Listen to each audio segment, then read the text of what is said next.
Embarquons maintenant pour un voyage dans le temps à Villenox-la-Grande dans l'Aube. C'est ce que nous propose un passionné de cartes postales anciennes et d'intelligence artificielle.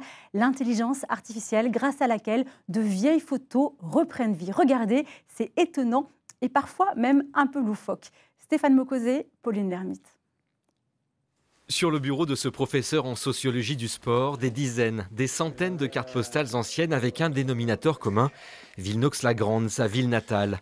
Il y a quelques mois, Stéphane Méry s'est mis en tête d'animer ces photographies du passé en faisant appel à l'intelligence artificielle. Là, j'ai demandé faire bouger les chevaux, les faire avancer vers la caméra. Je veux plus de cavaliers qu'il y a en réalité sur la photo. Faire avancer la charrette vers moi. Avec les outils à sa disposition sur Internet, il redonne de la couleur et du mouvement aux images figées du passé.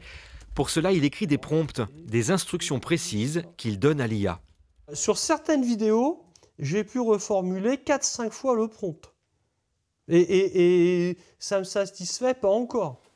Pas de quoi freiner cet amoureux du voyage temporel qui prend plaisir à nous plonger dans le quotidien du début du XXe siècle. Les hommes et les femmes qui ont écrit un pan de l'histoire de Villenox-la-Grande reprennent ainsi vie pour quelques secondes, le temps de nous montrer que le monde a bien changé. Ça nous fait comprendre que là, la vie dans laquelle on est aujourd'hui, et notamment à Villenox, c'est plus du tout la même qu'avant. C'est-à-dire là, il faut s'imaginer un village avec peut-être bien une centaine de magasins. Tous les jours, ça bougeait. Le jour du marché, c'était tout le tour de la place. Il y avait des centaines de gens qui étaient présents. Ça venait de toutes les communes. C'était animé. Il y a vu une vie complètement différente. Dans quelques semaines, Stéphane Méry va présenter ses réalisations aux habitants de Villenox-la-Grande.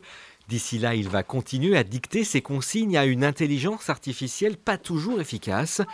Exemple avec cette photo, il fallait que la dame à gauche enlace l'homme au chapeau et que le policier saute dans la rivière. Et apparemment, l'IA a connu quelques bugs.